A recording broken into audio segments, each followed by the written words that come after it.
I've always had a goal to hit 1,000 likes on a video, but you legends smashed past that and got one of my videos to over 2K likes. Hey Let's there. break even Thanks more for records tuning on in. this video. If you're Please new smash here, that like button. please hit that sub And I want button to try and this join the one thing. family. I Smash want to that know like who my button if you devoted enjoyed listeners are. today's stories. So once you've done that, comment down below that you hit that like button hard, or even a kind message. Let's see who our loyal devoted viewers are. You know who you are. Once again, thank you guys so much. Now to these amazing stories.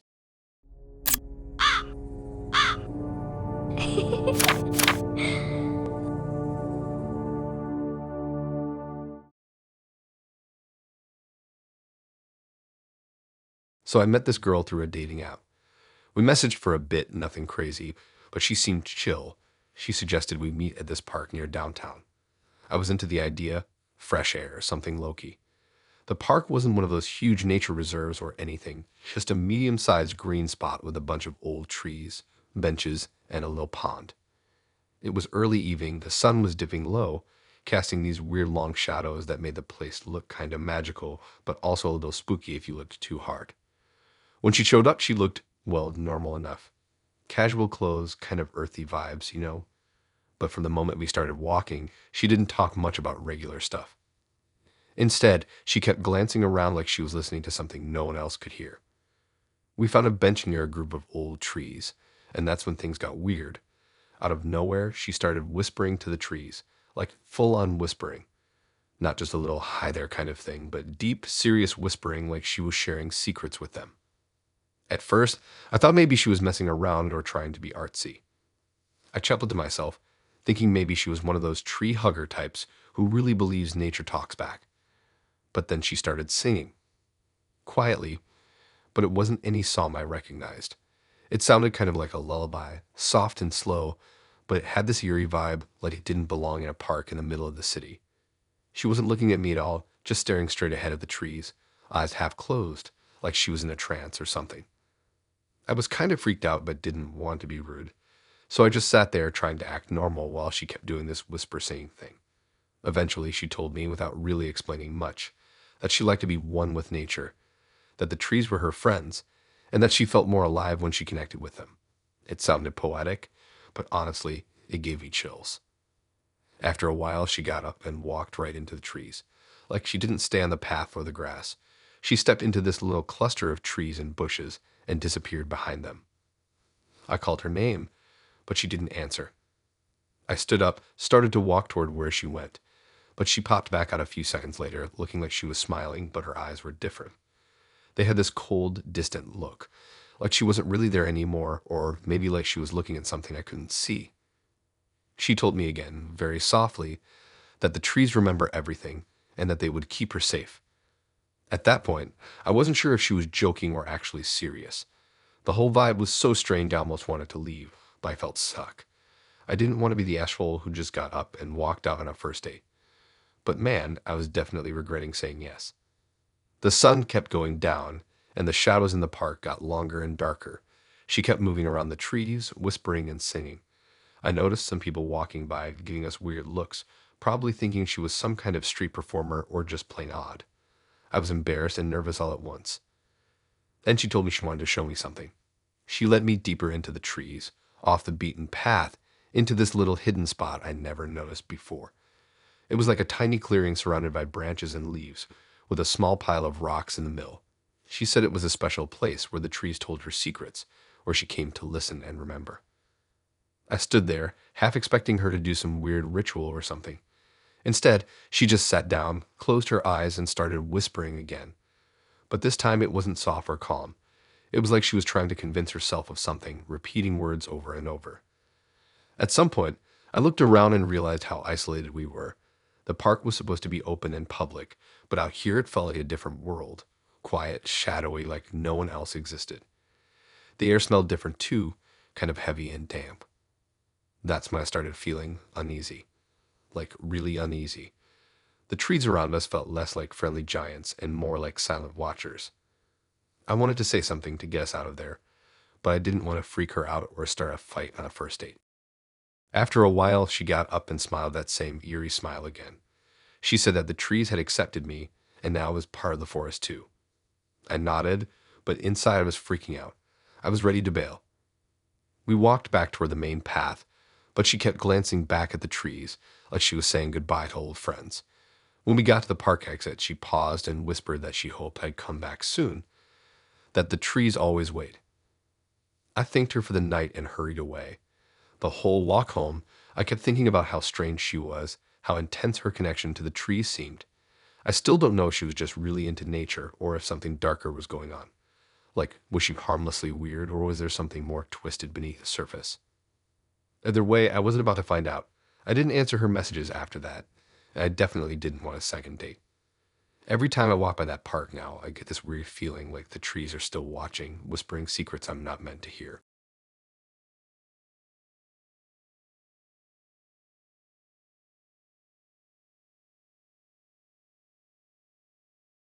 So, I met this guy through a mutual friend. Nothing too serious or dramatic, just that easy, casual vibe you hope for when you're not trying to overthink everything. We chatted a little, nothing intense, just some light back and forth to get a feel for each other. When he asked to hang out one evening, I figured why not? Just dinner, maybe see where the night took us. No pressure. We picked this small local spot downtown.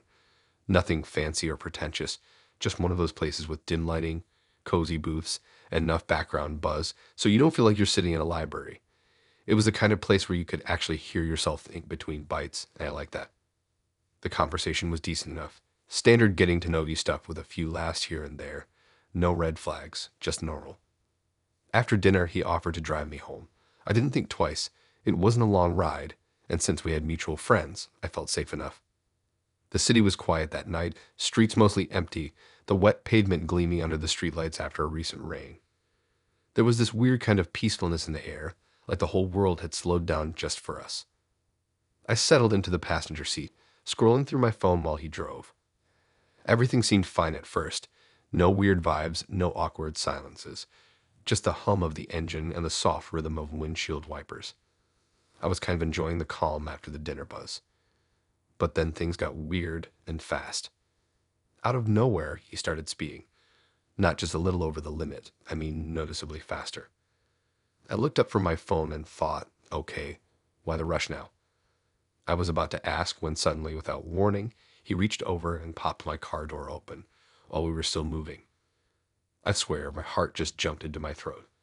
The door swung wide open, not just a tiny crack. I barely had time to react, but I grabbed the door frame and yanked myself back inside, almost slipping right out of the car. I was sitting sideways, trying to keep my balance while the wind rushed in, slamming against me, the city lights blurring as the car sped down the street. For a moment, I was frozen, my brain racing to process what the hell had just happened. Was this supposed to be some kind of joke? Because it felt like something straight out of a horror movie. The kind of dumb, reckless stunt that could have gone terribly wrong in an instant. I looked over at him, expecting an apology or at least some explanation. Instead, he just laughed, like it was the funniest thing in the world. I was still holding onto the door frame, my heart pounding so hard I thought he'd hear it over the sound of the car. I wasn't yelling or even angry, more confused and honestly a little scared.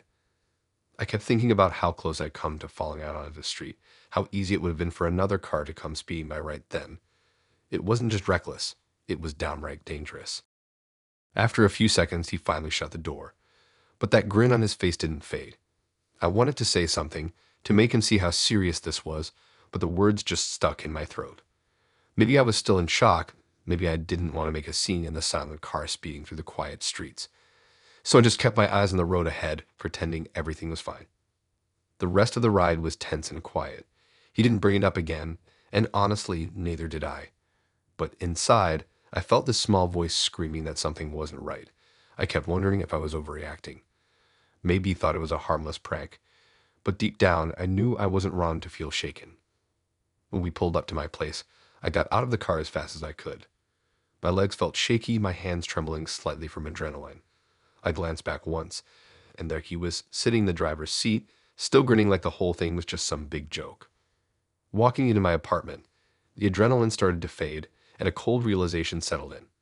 I hadn't felt that unsettled on a date in a long time. It wasn't about whether I liked him or not. It was about how someone could be so careless with someone else's safety and just laugh about it. like I was nothing more than a prop in some stupid stunt for his entertainment. Later that night, I couldn't stop replaying the moment over and over. The way the door swung wide open, the wind tearing through the car, and my desperate scramble to stay inside. The way his laughter echoed in my ears as if my safety was just a punchline. It didn't make sense. How could someone take something so serious and treat it like a joke? I thought about what would have happened if I'd fallen out, if there had been traffic or a sudden turn. The thought still sends chills down my spine. That date was supposed to be a simple, casual hangout. Instead, it became a stark reminder that danger doesn't always come with shouting or threats. Sometimes it's quiet, a sudden, reckless act disguised as a joke. A moment that shifts everything you thought you knew about someone. And yeah, that was my funny first date. The one where I almost fell out of a speeding car because some guy thought it would be hilarious. Safe to say, there was no second date. Not because I didn't like him, but because someone who laughs at risking your life isn't someone you want anywhere near you.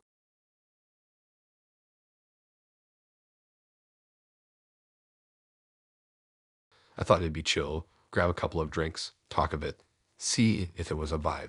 I wasn't expecting anything intense, just a casual hangout to see if we clicked in person. But man, I didn't expect what actually happened. When she showed up, it was clear pretty quickly she'd been drinking for a while already. That wobble in her step, the glassy, unfocused look in her eyes, the way she sidled up to the bar and ordered a shot before even saying hi properly, all of it hit me like a warning sign. At first, I brushed it off. Maybe she was just nervous. Or maybe she had a rough day and was trying to loosen up. I told myself it was no big deal. Figured I'd just roll with it. But then things got weird and fast. She kept pushing me to take shots with her. I wasn't really into it. I just wanted to take it slow. Maybe a beer, something light to keep it easy. But she wasn't having any of it. Every time I tried to say no or just sip slowly, she gave me this look, like I was some kind of loser or not man enough. And she made sure I felt that. The bar was dim, the music was loud but not enough to drown out her voice, so people definitely noticed. I caught a few glances, some curious, some judgmental, but she didn't seem to care. In fact, the more eyes on us, the more aggressive she got. It wasn't your typical come on, have one more fun kind of pressure. No, this was intense, like a demand. Like I was supposed to keep up with her or I was killing the whole vibe. She grabbed my arm once, not gently, tight enough that it hurt. I froze for a second, caught totally off guard. The grip, the stare she gave me, like I just screwed up big time. I wasn't looking for a fight, just wanted a normal night out. The shots kept coming. She got louder, slurring her words more with every round. My nerves started kicking in, not just because of the drinking, but because of how she was acting like it was supposed to be her partner in some reckless game. I started scanning the bar, hoping to find an exit strategy or maybe a friend to bail me out. No luck. It was a quiet Tuesday, not many people around. At some point, she leaned in so close it was uncomfortable.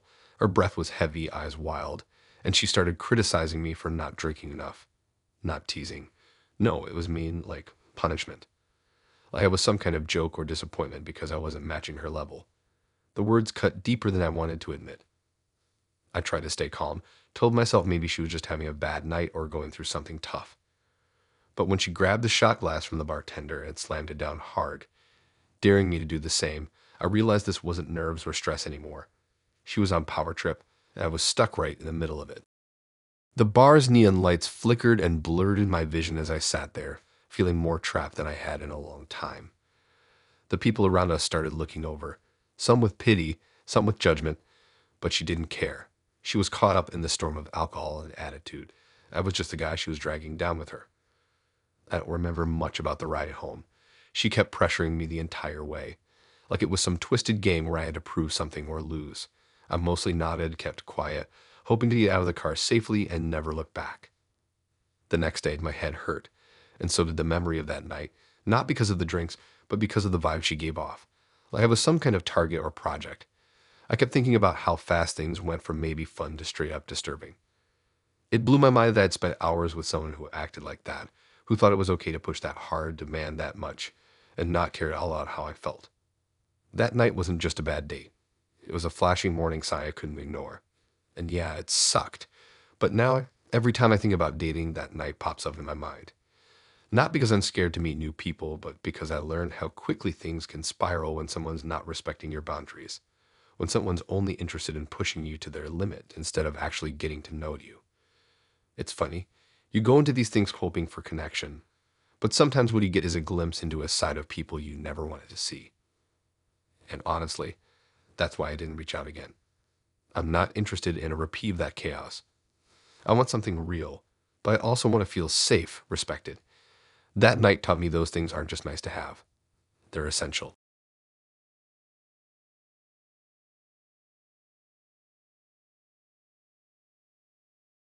So I met this girl online, right? We clicked pretty easily over some shared dumb jokes and memes. Nothing deep, just light stuff that made me smile. We decided to meet up at this tiny pizza place she recommended. The kind of hole in the wall joint that probably hadn't changed since the 90s. You know the type: sticky tables, faded neon signs, and that weird mix of old cheese and pepperoni lingering in the air like it was part of the decor. It felt chill enough to talk, and honestly, I was looking forward to it. First dates usually had at least a little spark or something to laugh about, right? I got there first and grabbed a booth near the window. The spot had this cozy, divey vibe, with a few regulars scattered around and the murmur of old rock playing softly over the speakers. I ordered a beer and waited, checking my phone every now and then. She showed up a little late, slipping in like she was already carrying a heavy weight. There was this vibe about her like she wasn't really there to have fun or get to know me, more like she needed to get something off her chest and didn't care if I was along for the ride or not. We sat down and almost immediately she launched into this long, nonstop story about her ex. I mean, the entire 2 hours were like this one-sided therapy session. No, how about you? No, what do you like to do? Nothing about me or what I was thinking or feeling. It was just her ex, and every single awful detail about how terrible he was. The way she talked about him was intense, almost obsessive. She barely paused for breath. Every time I tried to add something or steer the conversation to something lighter or about me, she just kept going like I wasn't even there. I was just sitting there, watching her talk with this crazy intensity. Her anger bubbled out in waves: how he messed up her life, how he lied, cheated, and left her hanging without a second thought. She described fights in painstaking detail, what he said to her during their last days, how he treated her friends, how everything he touched seemed to turn toxic. It was like a live broadcast of her darkest memories, playing out right in front of me. There was something weird about how she would laugh sometimes during the story, but not the kind of laugh where you're actually happy or amused. More like the kind you do when something's so messed up, it's almost funny in a bitter, sad way. It made me super uncomfortable, but she didn't seem to notice or care that I was watching her react like that. I kept trying to figure out if there was anything about her besides this ex guy. Like maybe a hobby, a dream, or at least a dumb favorite movie or music artist. Nope, nada. It was just her and this shadow of someone who wasn't even there anymore, but who still seemed to control every word she said. Around us, the place started to feel smaller. The pizza I'd ordered got cold on the table because I just couldn't focus on eating. Other people in the joint glanced over a few times, probably wondering why this girl was unloading so hard on a guy she barely knew. I couldn't even bring myself to eat because the whole vibe was draining the energy right out of me. What really freaked me out was how she didn't ask a single question.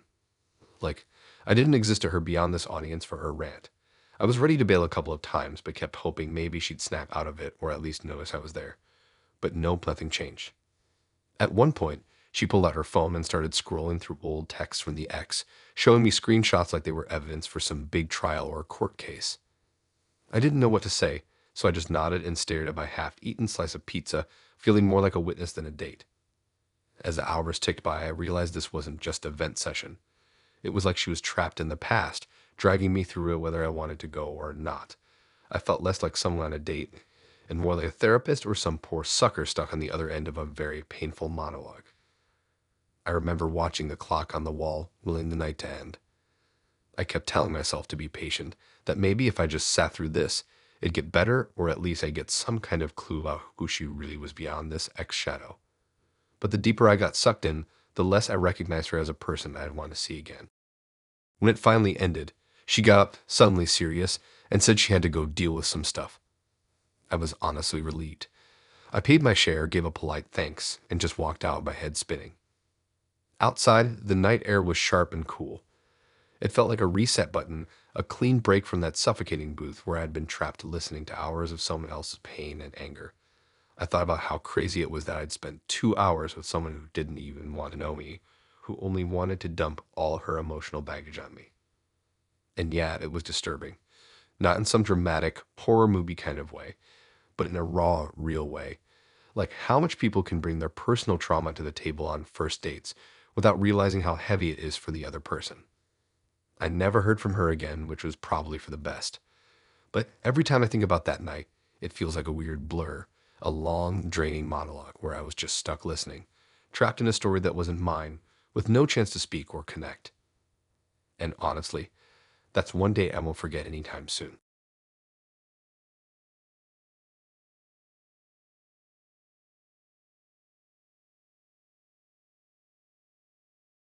My date seemed chill enough at first.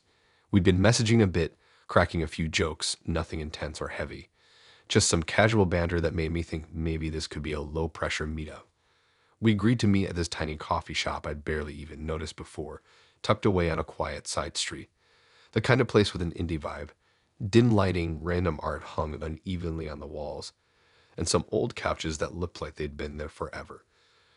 It felt like a good spot for a first date, somewhere you could actually hear each other talk without the usual blaring music or crowds. I got there a little early and snagged a seat by the window. It was the kind of spot where you could watch people pass by while still feeling cozy inside.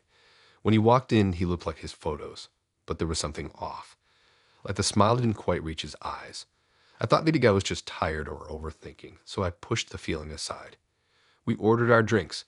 I got a latte, he got some kind of black coffee, and sat down to chat about normal stuff work, movies, random hobbies. Things were fine, kind of easygoing. At first, everything seemed pretty normal. I wasn't rushing to give him my number because, honestly, I didn't feel like I knew him enough yet. Plus, I'm always careful about handing out personal info like that. Better safe than sorry, right? But then the topic of phones came up. Just casual small talk at first, but suddenly, everything shifted. He got real intense about me giving him my number. I tried to keep it casual, telling him I wasn't ready yet. I explained that I wanted to see how the date went before just tossing my digits out there. But he didn't take it well, not even a little. His smile dropped off his face, and his tone suddenly got sharp, this cold edge that sent a weird chill down my spine. He kept pushing, insisting there was no reason to be shy or hesitant. And he started going on about trust, how if I really liked him, I'd give him the number. At first, it was awkward, like he was trying to convince me, but pretty soon it felt more like a demand. Not some casual ask, but like he actually needed it, like it was urgent. I remember this knot forming in my stomach, trying so hard to stay calm. But he was leaning closer, eyes locked on mine, waiting for me to cave. It was suffocating. The whole vibe shifted in minutes from easygoing coffee date to this tense standoff. When I stuck to my guns and said I still wasn't comfortable sharing my number, his face twisted. Not in a big angry scream, but this tight, bitter kind of anger that made me feel small, like I'd done something wrong just by saying no. His jaw clenched, and was honestly shocked at how fast he flipped. He started talking over me, not even listening to what I was saying, just repeating his demand like a broken record. I wanted to leave right then, but I was stuck, my heart pounding and this strange feeling of being trapped in this tiny cafe with a guy who suddenly didn't seem like someone I could trust. People around us started noticing, casting us sideways glances. Some probably wondered what was going on, why this guy was so insistent, and why I looked so uncomfortable. But he didn't care. It was like he was in this bubble, and I was the only one inside it with him. I tried to change the subject, steering the conversation away from my phone. But he wouldn't let go. It was like the whole date hinged on me giving him that number, and my refusal was some kind of personal attack. By the time we finished our drinks, I was already planning how to get out without causing a scene. He asked for my number one last time. No smile, no warmth, just a low, hard tone that felt like a warning. I didn't answer. I just got up and walked out, heart racing so fast I thought it might burst out of my chest. Outside, the cold night air hit me like a shock, snapping me back to reality. I immediately texted my best friend, telling her everything that happened, just to make sure I wasn't imagining the whole thing. She told me to be careful, and honestly, I was scared, but I told myself it was over now. That night, I kept checking my phone, worried he might try to contact me again. And sure enough, the next day there were a bunch of texts. Not creepy or threatening, just persistent. Asking why I wouldn't share my number, saying he wanted to get to know me better. I blocked him, but the feeling stuck with me for weeks. What really freaked me out was how quickly the mood changed. One minute it was all jokes and coffee. The next, he was demanding my number like it was some kind of proof that I was interested. It wasn't just a date gone wrong. It felt like a glimpse at something darker, like this guy had no respect for boundaries and saw me as a prize to be claimed rather than a person. I've told a few people about what happened, and some say I should have just given him the number to avoid drama. But honestly, that didn't feel right. I wasn't ready, and his reaction only confirmed I made the right choice walking away. Now, whenever I meet someone new, I'm way more cautious. If they start pushing for personal info too hard or get angry when I say no, it's a huge red flag. That night taught me that some people don't just want to get to know you. They want control. And that's not something you want anywhere near your life. So yeah, that first date. Definitely one for the what the hell files. And honestly, I'm just glad I got out without losing my mind.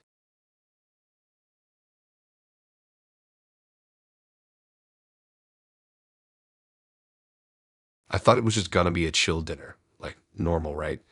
We'd grab food, maybe some wine, talk about dumb stuff, laugh a little, get to know each other. But no, it turned into something else entirely.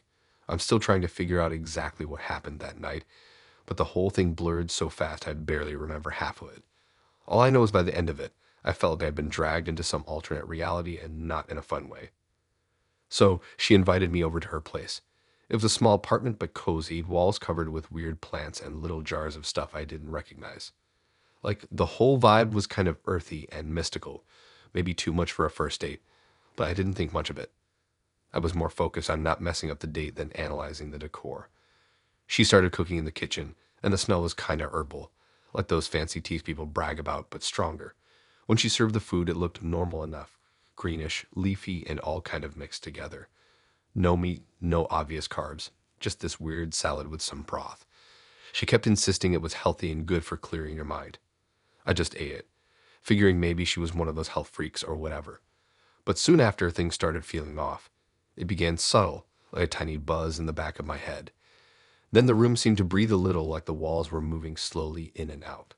I blinked hard, trying to clear it, but the light flickered weirdly, and I swear the shadows stretched like they were alive. I asked her if she felt anything, but she just smiled. This calm, almost too calm smile, and said I'd see things differently soon. That's when the whispers started, soft and unintelligible at first, like background noise in my mind, but they grew louder. Not voices I could understand, more like murmurs right at the edge of hearing, pulling me deeper into this weird haze. I tried standing up, but my legs felt like jelly. My vision got all blurry and swirling. Colors were melting into each other, and everything felt slippery like I was underwater. The herbs in the food must have been some kind of drug, but I didn't even have time to freak out before the hallucinations hit full force. I saw shapes forming out of thin air, faces in the walls, eyes that blinked back at me, but they weren't human. It looked like something from a nightmare or maybe a bad trip I heard about but never imagined going through myself. I wanted to get out to run, but my body wouldn't cooperate. I was stuck sitting there watching this surreal show play out in front of me. She kept watching me like she was expecting this, like it was part of her plan. I wanted to ask what the hell was going on, but my mouth felt glued shut, words lost in this thick fog of confusion. The night stretched on, or maybe it was just minutes, and didn't make sense anymore. I kept hearing that phrase over and over in my head like a mantra. Welcome to the real world. And every time I tried to focus, the words twisted into something darker, like a warning. At some point, I must have passed out or blacked out because the next thing I remember is waking up on her couch, everything quiet except for the faint ticking of a clock. My head was pounding, and my stomach churned like I had been poisoned. She was sitting beside me, calm as ever, like nothing crazy had happened. No apology, no sorry you felt weird. Just that same weird smile, like she had just shown me a secret no one else knew. I wanted to leave fast, but the whole place felt like a trap. I could barely move, my limbs weak, and my thoughts scrambled. I grabbed my phone to call anyone, but it was dead. No charger in sight. She said something about how the herbs open your eyes, that people are stuck seeing only the surface of things. And that night was a gift, a glimpse behind the curtain. Honestly, it sounded like nonsense, but at the time I was too lost to argue. I don't know how long I stayed there after that. Time felt warped, like I was living in a fogged-up mirror. Eventually, I must have dragged myself home, but I couldn't stop looking over my shoulder, feeling like something had followed me out of that apartment. Even days later, I'd catch flashes in the corner of my vision, or hear those whispers again when I was alone. I still can't tell if it was all in my head, or if she really did something that night that messed with me on a level I can't explain. It's one thing to have a bad date, but it's another to have your mind flipped upside down by some random stranger feeding you hallucination herbs like it's dinner. I've told a few friends, and no one believes me. They say maybe I'm just imagining it, or it was a weird coincidence. But I know what I felt, the way reality bent and twisted, the way she looked at me like I was seeing the real truth while I was losing my grip on everything I thought was real. So yeah, dinner was way more than food that night. It was like I walked into some other world, and she was the gatekeeper, letting me in but not out on my own terms. I still don't know what she really wanted from me or why she did. All I know is that if someone invites you over for dinner and the whole meal tastes like dirt and plants, you might want to rethink that date.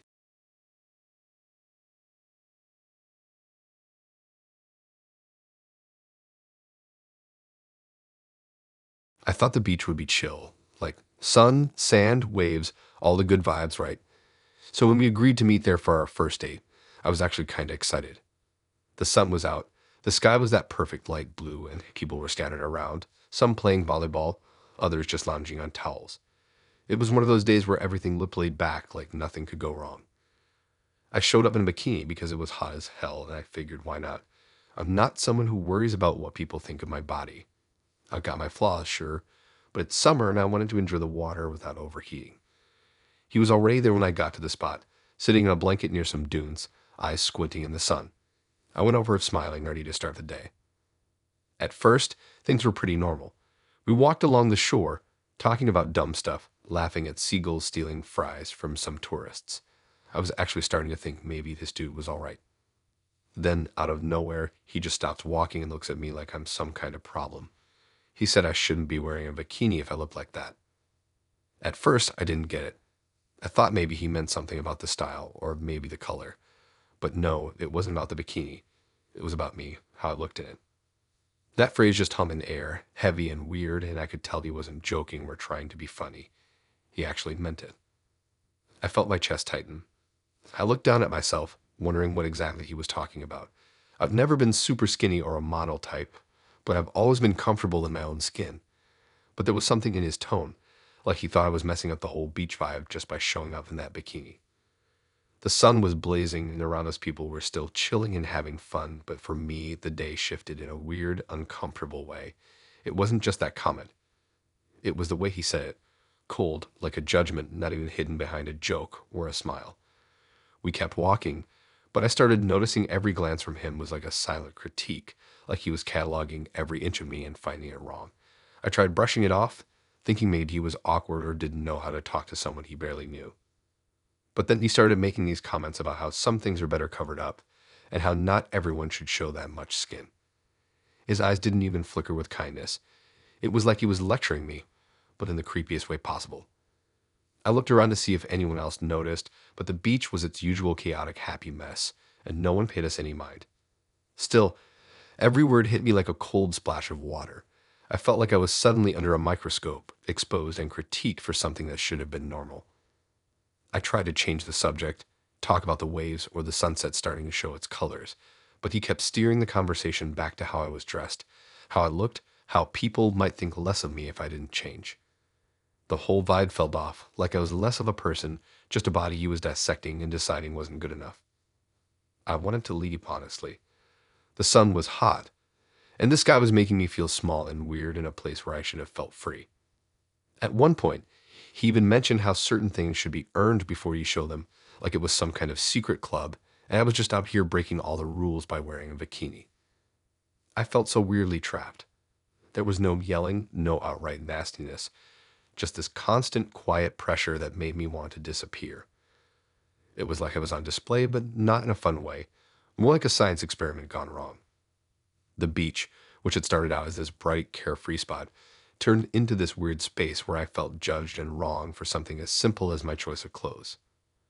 When the sun dipped lower and people started packing up, I decided to end it. I didn't say much, just walked away, feeling relieved to leave the heat in his eyes behind.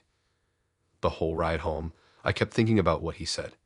Not just the words, but the way they made me feel like my body was a problem, like I didn't belong in my own skin. It was disturbing because it wasn't a one-time jab. It was a whole mood, a whole mindset. I still can't believe someone would say that on a first date, like it was the most normal thing in the world. Like judging someone for their bikini was a date topic. It was honestly more disturbing than if he just yelled at me or gotten angry. The way he did it made it clear he thought he was right, and that thought still messes with me.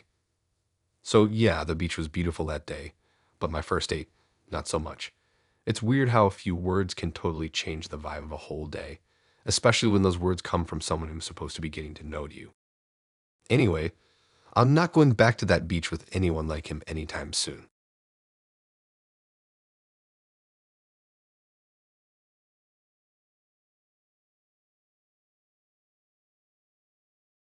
I never thought a date at an amusement park could turn so weird and creepy, but damn, it did. I was actually looking forward to it at first. The sun was shining bright. There was this buzz of laughter all around, and the smell of popcorn, cotton candy, and fried dough filled the air so thick it felt like you could taste it. It was exactly one of those perfect, chill days where nothing bad seemed like it could happen. We'd been talking online for a little while, and he seemed pretty normal. His name was Mark, and we bonded over our mutual love for roller coasters and thrill rides. So naturally, when I suggested the amusement park, he was all in. It felt like a fun, no pressure place to meet, full of energy and distractions, but also a ton of chances to talk and laugh. When we met at the entrance, everything was casual and easygoing. He smiled, I smiled, and we dove right into the day ahead. For the first hour, it was exactly how I hoped. Wandering the park, snacking on little things we probably shouldn't have eaten, a low, greasy corn dogs, taking dumb selfies by the giant Ferris wheel, and laughing at how cheesy some of the carnival games were. He was funny in a low-key way, and I felt comfortable enough to be myself. At that point, I thought maybe this was going to be a great day. Then came the ride. It was this old-school wooden roller coaster. You know the kind. The tracks creak and groan like they're barely holding together, and you half expect it to fall apart mid-ride, but somehow it still works. There was a huge line, but we got in anyway because, well, adrenaline, right? The anticipation, the thrill, it's why I love these rides. It's like fear and excitement all rolled into one. We finally got seated and strapped in. The ride started climbing that first big hill, and the clack-clack of the chain pulling us up was almost soothing. That rickety vibe made the whole thing feel more alive, like it had stories and secrets tucked into every creak and squeak. And then, halfway through the ride, it stopped. Not the slow, harmless stop you sometimes get at the end. It just froze. Silent. Totally frozen. The kind of stop that jolts you in your seat, but in a way that sends a spike of panic straight through your chest. I looked around at the other cars. They were stuck too, and I could hear people behind us starting to shout in panic. The metal structure shuddered slightly, and I felt my heart hammering in my chest. But strangely, I was okay. No injuries, no scrapes, just stuck dangling midair. Then Mark turned to me. He looked dead serious, eyes locked on mine, and said, "You know what? This had to happen because you're some kind of bad luck charm." At first, I thought he was joking, maybe trying to be edgy or weird for a laugh, but the smile didn't reach his eyes. It wasn't playful or teasing. It was like he actually believed it. Full-on, creepy, cult-level belief. My skin crawled. I didn't know what to say. I kept telling myself maybe he was just stressed, or maybe he was trying to freak me out for some messed up reason. But the way he said it, so calm, so matter of fact, made it feel like the most obvious truth in the world to him. We were stuck there for what felt like forever, just dangling in midair, the sun beating down through the gaps in the wooden frame, while park staff scrambled below trying to figure out what went wrong. People were pulling out their phones calling for help, but the signal was patchy and everything felt surreal. Mark kept muttering under his breath, low comments about how I was bringing bad vibes and how he should have known better than to bring me there. I tried to laugh it off, but inside I was sinking, feeling smaller and smaller with every word. The whole ride breaking down should have freaked me out, but honestly, it was his attitude that scared me more, like he was actually blaming me for the ride's failure, like I was some kind of cursed person or something. When they finally got us down safely, I was relieved, I wanted to put the whole thing behind me, but Mark's mood didn't change. He barely apologized or acted concerned. Instead, he said things like the park would probably shut down because of me, that bad energy follows people, and it was just lucky I wasn't hurt. I didn't know how to respond. We walked out of the park together, but I couldn't shake this sinking feeling, like I was a disaster walking around. The sun was setting now, casting long shadows and turning everything a little gloomy, like the world had shifted on its axis. I wanted to end the date right there and then, but he kept insisting we grab one last snack. Some fries or a churro, saying it would change the vibe or something. The whole time, I kept thinking about that ride and the way he talked about me. I was a walking curse. I didn't want to admit it, but yeah, I was scared. Not scared of the ride breaking down, but scared of him. That calm, cold way he blamed me made me feel like I had stepped into some kind of twisted nightmare I couldn't wake up from. After that day, I blocked him on everything. Phone, social media, you name it. And I still get this weird pit in my stomach when I think back to it. The casual way he blamed me for something totally out of my control was unnerving, like I was some kind of bad omen just by being there. I still don't really know what to make of the whole thing. Maybe he was just a little unhinged, or maybe he really believed in some messed up superstitions. But one thing's for sure, a first date where the guy tells you you're the reason a ride broke down isn't a first date I'm ever going to forget. It's funny how you can go in expecting something fun and end up feeling like you've stumbled into a horror story. That day taught me to trust my gut, even when it's quiet, and to walk away when someone's vibe feels off, no matter how charming they seem at first. And honestly, sometimes the scariest rides aren't the ones with tracks and loops. Sometimes it's the people you meet along the way.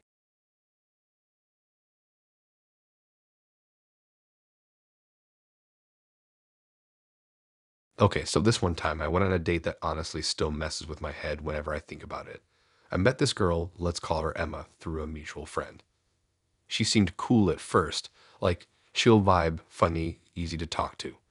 We planned to meet at this cozy little diner I'd never been to before, kinda tucked away in a quiet part of town with old brick walls and weird vintage signs everywhere.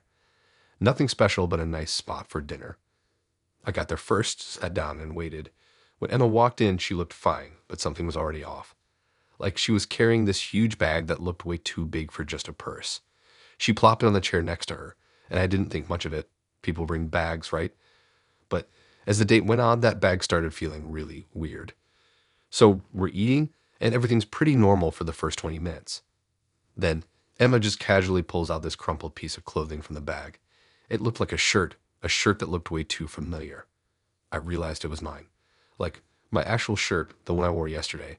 I kind of froze, but she smiled and just pulled it out like it was nothing. I didn't say anything, just looked at her. Then she said she needed to freshen up and disappeared into the restroom.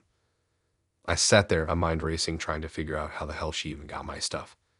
I thought maybe one of my friends had played a prank on me or something, but nothing made sense. A few minutes later, Emma came out wearing my shirt. It was way too big on her, sleeves hanging past her hands, collar all loose. She looked proud or something, like this was the coolest thing ever. That should have been the red flag, but I just figured maybe she had some weird style or was messing around. Then she pulled out another thing from the bag, my jacket. The one I always wear when it gets chilly. And again, she disappeared into the restroom. I swear I wanted to bolt right then and there, but something about the whole situation held me there. Maybe curiosity, maybe disbelief. When she came out this time, she was wearing the jacket over the shirt. The jacket swallowed her whole. People at nearby tables glanced over it, some with confused looks, but I just kept pretending like everything was normal. Now it gets creepier. Halfway through the meal, she pulls out my sneakers. The exact ones I've been wearing that day, fresh and kind of smelly because I've been walking a lot. She gave me this weird look like she wanted me to see her next move. Guess what? She took those too and went back to the restroom again. I sat there, heart pounding, watching the door. When she came out, she was wearing my shoes. The whole place felt like it was spinning. My stuff was on her, and she just acted like it was no big deal. I couldn't even find words to explain how messed up that felt, like my personal space had been invaded on some next level creepiness. She sat back down, smiling like nothing was strange, and started talking like we were best friends or something. Meanwhile, I'm just staring down at the table, trying to think of how to get out without causing a scene. Every time she pulled something out of the bag, I kept hoping it was just some random clothes, not mine. But no, it was all my stuff. My hoodie, my beanie, even a pair of socks I didn't even know were in there. She kept disappearing into the bathroom to change every time and coming out wearing more of my stuff. At one point, she pulled out a belt I wore sometimes, then this scarf I had from some trip. The whole date started feeling like I was living in some weird nightmare where my identity was being taken apart piece by piece. I tried to ask where she got it all, but she just smiled and gave these vague answers about being close, knowing me, and feeling connected. It wasn't creepy in the usual way, more like a twisted obsession. What made it worse was that the waiter was starting to get suspicious too. He kept glancing at us and whispering to the hostess. I felt embarrassed, but honestly, I didn't know how to explain what was happening without sounding insane. At one point, she pulled out my phone charger. That's when I lost it and said I needed to get going. I left my half-eaten food, paid, and walked out fast without looking back. Later, when I got home, I checked my apartment. All my stuff was there, untouched. So she somehow brought my clothes with her to the date. I blocked her everywhere and tried to forget about it, but it still haunts me. The way she had my clothes, changing like she was trying to become me or something, felt like a violation I can't explain. To this day, I still don't know how she got my stuff or why she brought it. It was like she was trying to erase me and replace me all at once. That was hands down the weirdest, most disturbing first date I've ever been on.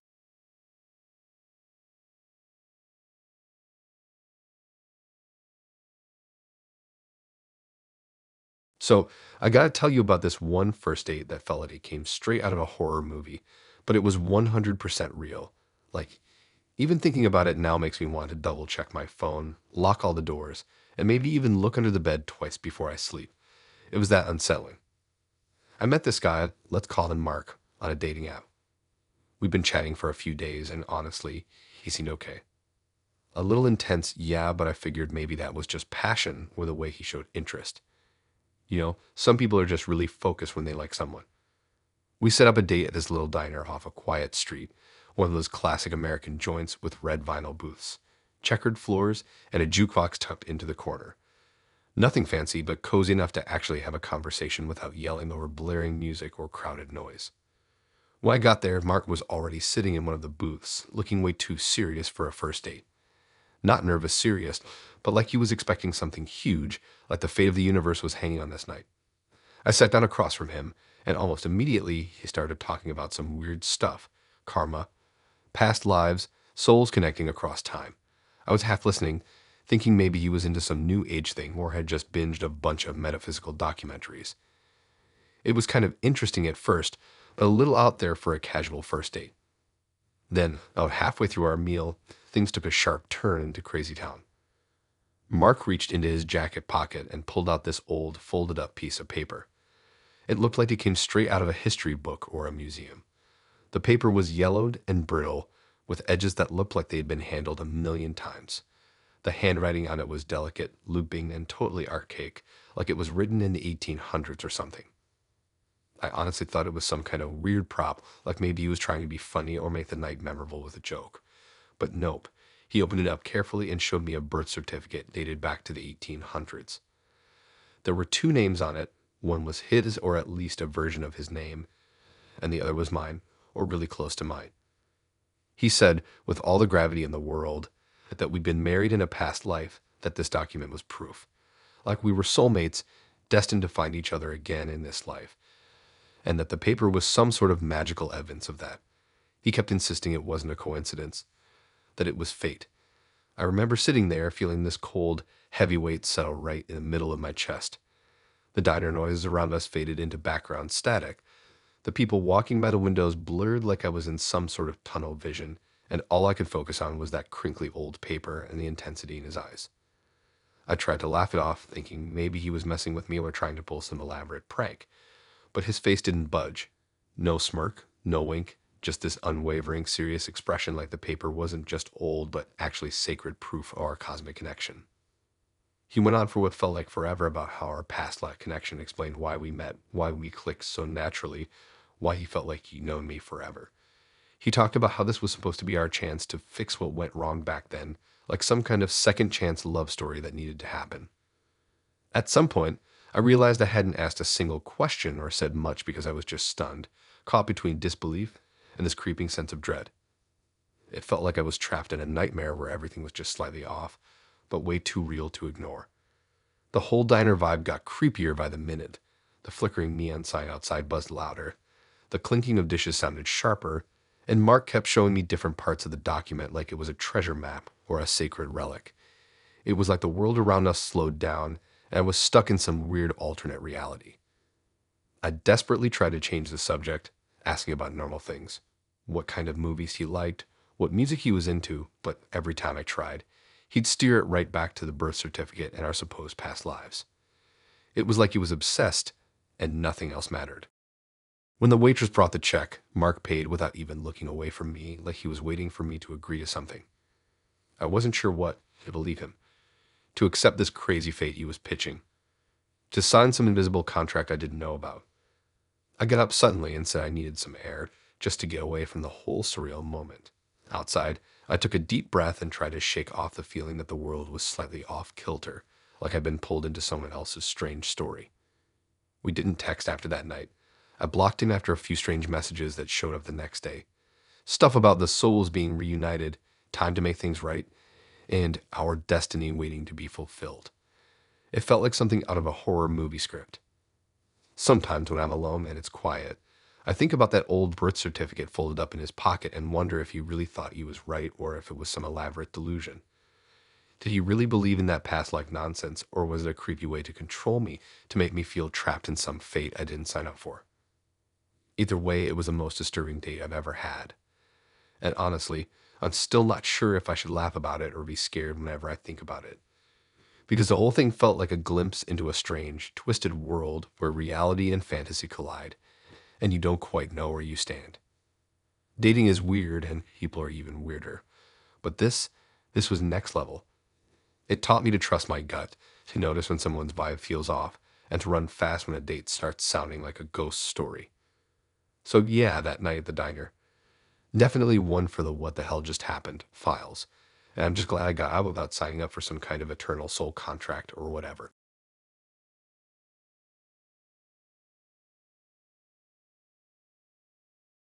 Okay, so I have to tell you about this one first date that still messes with me every time I think about it. I swear, it started out pretty normal, even promising, but things took a really weird turn. And honestly, I barely knew what to do. It was a kind of date that feels normal at first, and then suddenly you're trapped in a movie scene where everything is off, and not in a fun way. So I met this girl, Amy, on a dating app. She seemed interesting enough, kind of artsy but chill, the type who posts cool photography and thoughtful quotes on her profile. We had some decent conversations online, nothing too heavy, but enough to make me think she'd be easy to talk to in person. We decided to meet up at this tiny coffee shop on the edge of town. It wasn't one of those trendy places with a line around the block, but more like a hidden gem, the kind of spot you only find if you're really looking. The vibe was cozy with dim lighting, mismatched furniture, stacks of old books, and plants hanging from the ceiling and sitting on every windowsill. It felt like a place where you could get lost for hours, which I thought would be perfect for a first date. When I showed up, Amy was already sitting near the back, tucked into a corner by the window. But what totally caught me off guard wasn't her. It was the cage sitting right next to her chair. It was one of those old-fashioned bird cages, wrought iron, painted white but a little chipped from age, with delicate bars that looked both pretty and fragile. Inside was a small bird. Honestly, I couldn't tell exactly what kind, but it looked tired. It barely moved, just perched quietly like it hadn't fluttered its wings in a long time. That was the very first moment I thought, okay, this is definitely not your average first date. Amy smiled when I sat down, but instead of launching into small talk like I expected, she just pointed at the cage. No explanation at first, just this intense stare like she was waiting for me to get the hint. I glanced at the bird and back at her, a little confused. Then, out of nowhere, she told me that bird was my soul. Like, literally, my soul trapped inside that tiny cage. She said that if I wanted to be with her, I'd have to free it. I blinked, not sure if she was joking or if I just walked into some kind of weird performance art. But her eyes were dead serious, no humor, no playfulness. Just this unsettling calm. The rest of the date was a blur of Amy staring at the cage, pointing at it every few minutes like she was trying to remind me of some unspoken contract or deal. The bird itself barely moved the whole time, just sitting there looking small and fragile, with those tired little eyes fixed somewhere far away. She kept going on about how the bird was trapped because I was holding myself back, and that if I didn't let it out, I'd never truly connect with her, or anyone else for that matter. It felt like she was trying to guilt trip me in the creepiest way possible, like this tiny cage was some kind of metaphorical prison for my soul, and she was the only one who could set it free. Meanwhile, I was sitting there trying to process all of this, watching other people in the cafe glance over at us from time to time, probably wondering what the hell I was doing with someone who brought a caged bird on a first date and was talking about souls like it was a freaking horror movie. At one point, Amy even pulled the cage closer to me, almost pressing it against my arm, and said the bird needed to be free for our souls to meet. I felt a jolt of panic inside, but didn't want to make a scene, so I just nodded and told her I'd think about it. The bird never made a single sound the entire time. It just stared at me with these tiny, tired eyes that somehow felt way too old for such a little creature. I kept wondering how she even managed to bring a live bird on a date, and if anyone else in the cafe noticed or was creeped out by it. The whole place was pretty quiet, but every now and then someone would glance over, probably picking up on the strange tension at our table. As the date dragged on, I noticed Amy's mood shift. She wasn't just obsessed with the bird anymore. She started to look almost desperate, like she was waiting for me to do something specific. I couldn't tell if it was to open the cage or just to acknowledge whatever weird ritual she had in mind. When I finally said I had to go, Amy looked crushed but kept pointing at the cage like she was begging me silently to remember, free him. I left the cafe with the bird cage still sitting there on the table, the bird quietly watching me leave like it was some kind of warning or curse. After that night, Amy didn't stop. She kept texting me messages about setting the bird free, about souls and freedom, and how everything was connected in ways I couldn't see. The texts got more intense and obsessive over the week. At one point, she sent a photo of the cage with the caption, "Waiting for you to open the door." I blocked her after a week. It was just too much. But even now, months later, the whole thing sticks with me. Whenever I see a bird cage or even just a little bird, I get this weird knot in my stomach. It's like my brain flashes back to that tiny cage and the lifeless bird inside, and Amy's eyes, so serious and desperate, telling me my soul was trapped and only she could free it. Honestly, it was one of the creepiest first dates I've ever been on, and the fact that she actually brought a bird cage full of some symbolic soul nonsense made it impossible to forget. It's like the whole thing was some twisted performance I was accidentally cast in, and no matter how much I try to laugh it off, I still get that weird shiver when I think about it. So yeah, if you ever meet someone who shows up to a coffee date with a cage bird and starts talking about souls and freedom like it's a fairy tale, or worse, a curse, run. Just run.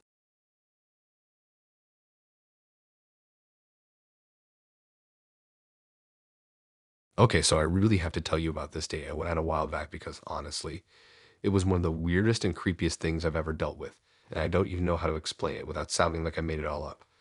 But no, every single detail happened exactly like this, and it still freaks me out whenever I think about it. So I met this guy John through a dating app. We chatted for a bit, nothing out of the ordinary, just the usual back and forth, sharing a little about ourselves, cracking some lame jokes, you know, typical first date prep stuff. He seemed chill enough, a little awkward maybe, but nothing that screamed run away. We agreed to meet at this cozy little Italian restaurant downtown. It wasn't fancy, but it had this warm, inviting vibe, dim lighting, checkered tablecloths, the kind of place where you imagine a cute date could actually go well. I spent forever trying to pick out my outfit that day. You know how it goes, trying to look nice without going overboard, wanting to feel confident but also comfortable. In the end, I settled on this green floral dress I'd bought last spring. It was light and breezy, perfect for the warm weather we were having, with small white flowers scattered all over it and these tiny buttons down the front. Felt right. I got there a little early and chose a table near the window.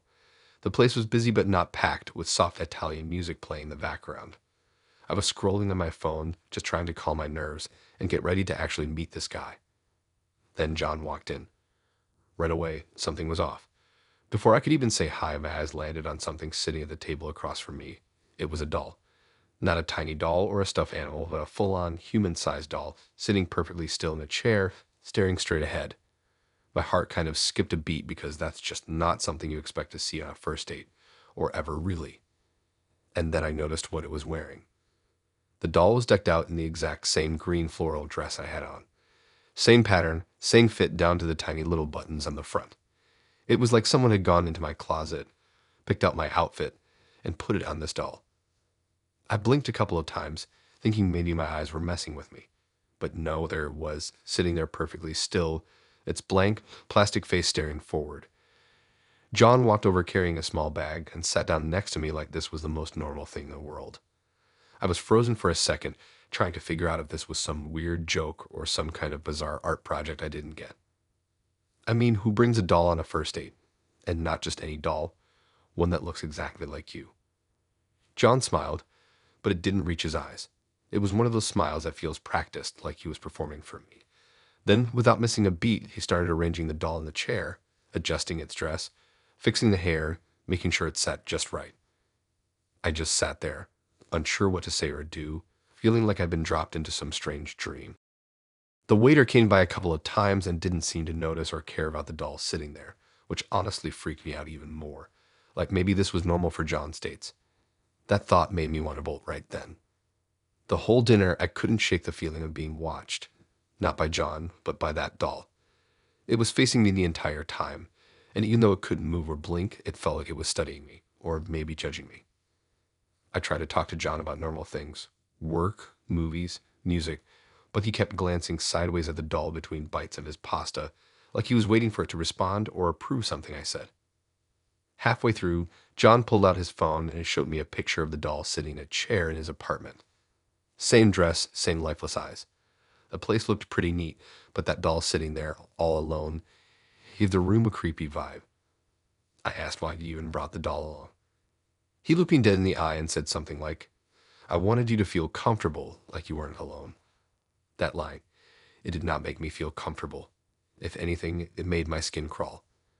The worst part was when, about halfway through the meal, John suddenly reached over and took the doll's hand. I swear, my stomach turned to ice. Like, why? What was that supposed to mean? I started eating my food quickly, wanting to get out of there as fast as possible. When I told him I had to leave, he didn't try to stop me or ask if I wanted to stay longer. He just watched me gather my things, and the doll sat there, perfectly still, like some kind of eerie statue in that stupid green dress. I got up and walked away from the table, but as I glanced back, I saw John lean close to the doll and whisper something. I couldn't hear what he said, but his lips moved slowly, and his eyes were fixated on it in a way that made my skin crawl even more. I'd never replied to his messages after that night.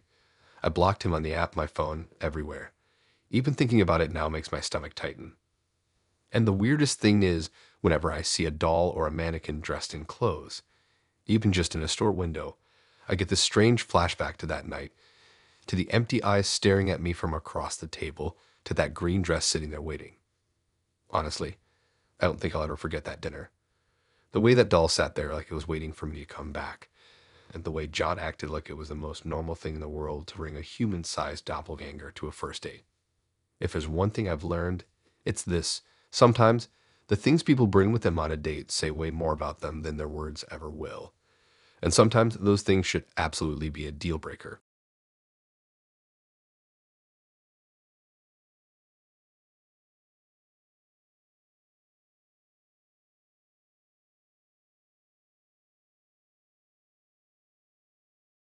I honestly didn't think this date was going to happen. She'd been pretty unpredictable over text. Sometimes she'd reply immediately with these long, chatty messages, and then other times she'd disappear for days without a word. It was like trying to catch a shooting star, exciting when it happened, but frustratingly fleeting. So when she finally sent me a message that afternoon saying she was really looking forward to tonight with one of those smiley faces that look almost sarcastic, I thought maybe this was finally it. We agreed on a casual burger place. Nothing fancy, nothing divey. Just a neutral spot that felt like safe ground. I got there a few minutes early and snagged a booth by the window. It was one of those classic diner-style booths with worn leather seats and a little vase with fake flowers on the table. The place was half full, the hum of quiet conversations mixed with a clatter of dishes. She showed up about 10 minutes later, sliding into the seat across from me without even a hi or any kind of greeting. Just this big grin like she already knew something I didn't. That grin didn't exactly put me at ease. It was the kind of smile that felt like a secret was being kept, or that maybe she was enjoying some inside joke at my expense. Almost immediately, the first thing she said threw me off. My street name, she said casually, like it was the most normal thing in the world, before we even started making small talk. I blinked, a little confused. What about it? She smiled wider, eyes glinting. I looked it up. I laughed, thinking she was joking. You did what? She leaned forward with that same grin, almost conspiratorial. I looked up your address online before tonight. I felt a flicker of unease. Why? Her grin didn't falter. I just wanted to see where we'd raise our kids. I blinked again. Did I hear that right? Wait, what? Yeah, she said like she was talking about picking out a dinner spot, not planning a whole future with me. Your street seemed perfect. Quiet, close to parks. I figured the second bedroom would be easy to turn into a nursery. I sat back trying to process what she was saying. I didn't even know what to say. This wasn't just skipping a few steps. She had leapfrogged the entire first date and landed smack in the middle of planning a family. I half laughed, trying to shake it off. You don't even know if I have a second bedroom. Oh, you do, she said confidently. And the front door. It's blue, bright, kind of faded. My stomach tightened. How did she know that? Not just my street name, but the exact color of my front door. That wasn't something you casually Google. She saw my expression and nodded. I used Street View. I checked out the whole block. It wasn't set like a joke or a throwaway line. She was completely serious, and it made the air between us shift like the restaurant got colder. The rest of the conversation never really recovered. Every time I tried to steer it back to something normal, work, hobbies, movies, she'd find a way to loop it back to our future. Not the vague, casual kind of our future people joke about after dating a while. This was detailed. Specific timelines, ideas for baby names, comments about how my car would be fine for now, but eventually we'd need something bigger, something practical for family trips. It was like she'd skipped right past the awkward getting to know each other stage and jumped straight into year 5 of a marriage that didn't exist. At one point, she even mentioned she'd already told her mom about me. Not just that she was going on a date, but apparently she'd shown her mom pictures of me, told her where I lived, what I did for work, even the route I usually took to get home. That last one really hit me. I hadn't told her my commute, which meant either she guessed it somehow or she was tracking me in ways I didn't know about. I started feeling trapped in a conversation that was unraveling fast. She noticed I wasn't eating much and asked if I was nervous. Not in a sympathetic way, but more like she found my discomfort amusing. Then she started listing things she already knew about me, from the number of windows in my living room, to the fact my mailbox leans a little to the left, to the make and model of my neighbor's truck. I looked down at my half-eaten burger, trying to figure out how to get out of there without causing a scene. Finally, I told her I had to go. She didn't seem disappointed at all, just said, with that same strange grin, I'll see you soon. Not if, just a definite soon. When we left the restaurant, she didn't go straight to her car.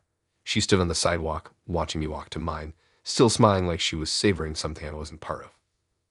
I waited until I was locked inside before I started the engine, but when I glanced back, she was still standing there. I drove around for a while before heading home, just in case she decided to follow me. By the time I pulled into my driveway, it was dark. My porch light was on, casting long shadows over the front steps. And there was something on my doorstep.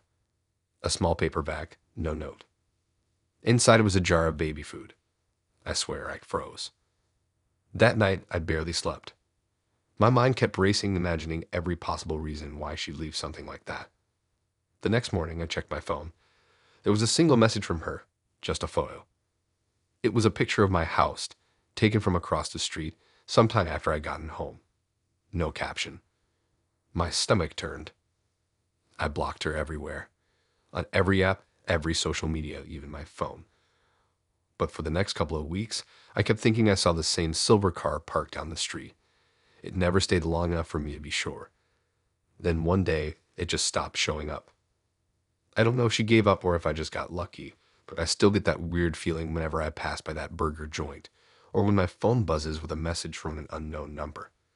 Sometimes I wonder how many people have a date like that, one that feels less like a meeting of two people and more like the beginning of a nightmare they didn't ask for. And sometimes I wonder if she really did see a future for us, or if it was all just part of some game I never signed up to play.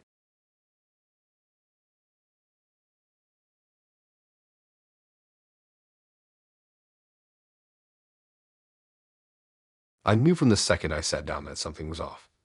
Not anything obvious. He was dressed fine, smelled fine, said hello like a normal person, but there was this strange, almost imperceptible thing about the way he was watching me. It wasn't the kind of look you get when someone's interested or nervous. It wasn't shy or eager or even just curious. No, it was more like he was waiting for me to give the right answer to some question I hadn't even heard yet. Like he had a checklist in his head and was silently ticking boxes. We met at this small diner on the edge of downtown. One of those places that's been around forever. The kind where the booths are cracked leather and the chalkboard menu never actually changes. I liked it because it was bright and busy enough that you could disappear into the background if you wanted, and there was a comforting hum of other conversations and clinking dishes that made it easy to ignore the awkwardness of first dates. He started with the usual icebreakers, job, hobbies, favorite movies, just the typical stuff you expect from someone trying to make conversation. I gave my answers with the usual caution, keeping it light and simple.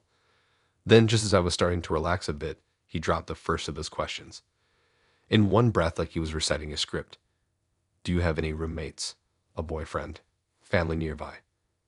I blinked. It was such a sudden shift. I laughed it off, gave some vague answers, hoping he'd move on. But 5 minutes later, just as I was starting to believe maybe he had a bit of social awkwardness, and this was just how he rolled, he asked again. Same ordered, same tone, same little tilt of his head like he was listening for something specific in my voice. No roommates, no boyfriend, no family close by. I gave the same vague answer, trying to sound casual, but I could feel the unease creeping in. By the third time, I was watching him closely. His smile was there, but his eyes weren't smiling. The corners of his mouth twitched up, but his eyes stayed flat and serious, locked on me like he was trying to read some secret code in my expressions. It was unsettling. He would change the subject for a few minutes, complain about the weather, tell a random story about a guy at his gym. But then, inevitably, he circled back to the same questions.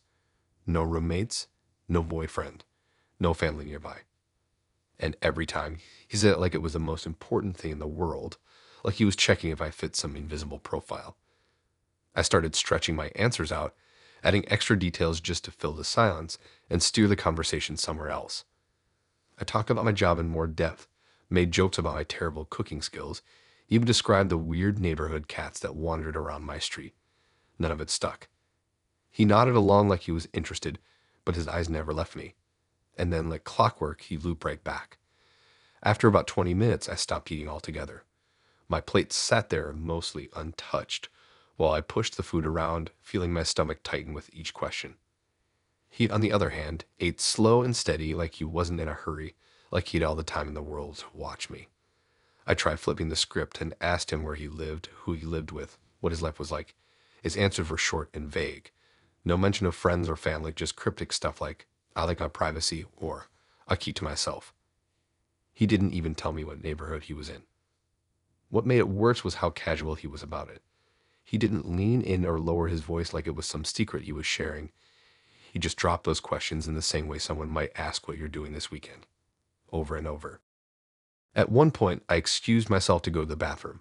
When I came back, he was scrolling through his phone, but the second I sat down, he put it face down on the table and asked again. Same question. That's when it started feeling less like a date and more like an interview for something I hadn't applied for.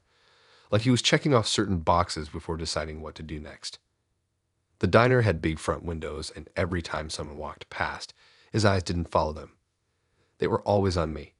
Even when the waitress came to refill our drinks, he didn't glance at her or acknowledge her. He waited for her to leave before asking again. By the fifth time, I stopped answering. I just smiled back and let the silence sit there like a thick, uncomfortable fog. He held my gaze for a long moment, still smiling that wrong smile, then finally looked down at his plate. When the check came, he didn't ask if I wanted to split it. He pulled out cash, exact change, like he didn't want a paper trail. I said I had an early morning and needed to get going. He didn't protest, just stood up and followed me out of the diner. My car was parked a block away. He offered to walk me and I said no, trying to keep it light, hoping he'd take the hint. But he just stood there on the sidewalk, hands in his pockets, still smiling. I walked faster without looking back. Halfway to my car, I glanced into a shop window and caught his reflection behind me. Not close enough that I could say he was following, but far enough that if I turned around, he could say he wasn't. I unlocked my car, got in, and locked the doors before even putting on my seatbelt. When I drove off, he was still standing at the corner watching, not waving, not calling out, just watching. That night, I checked my dating app. He'd unmatched me. No messages, no explanation. Just gone. His profile was deleted. I thought that would be the end of it. But 2 days later, I got a friend request on a social account I never linked to the app. The name wasn't his, but the profile picture was a blurry shot of the diner's front window, taken from inside looking out. I didn't open the message. I blocked it immediately. Since then, I haven't heard from him. Haven't seen him around. But every time I pass that diner or I hear a text notification from an unknown number, I get that same knot in my stomach. That weird feeling you get when you know something's not quite right, but you don't have the words for it yet. And maybe that's the scariest part of all, that I never got the question I was supposed to answer, but I know it was coming.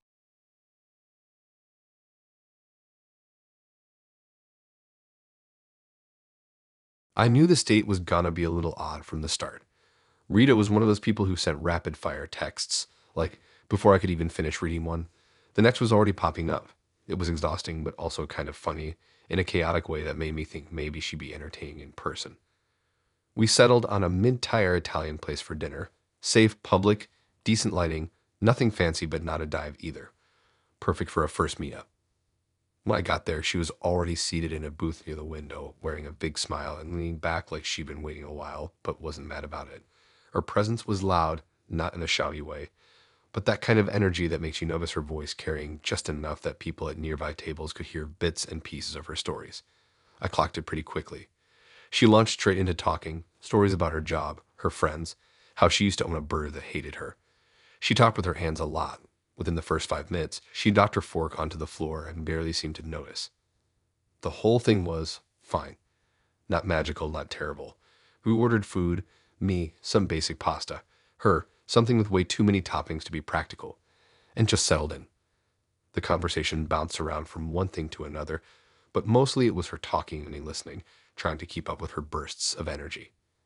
Then, halfway through her second glass of wine, she dropped it.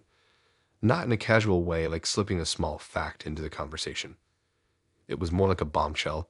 My rent's due and I don't have the money. I barely had time to process it before she followed up with something that made my brain short circuit. I could just log into your bank account and borrow a bit. She said it like it was the most normal request in the world. No joke tone, no hesitation, no just kidding. She leaned forward with her elbows on the table, eyes fixed on me as if she was already expecting me to say yes. I blinked a few times, wondering if I'd misheard or if she was trying some sort of weird joke. But she wasn't. I tried to brush it off, change the subject. I asked about her job, made a vague comment about the pasta, anything to move past it. But she kept circling back, not begging, not explaining herself, just assuming that we were already on the same page and working out the details. Like this was a done deal.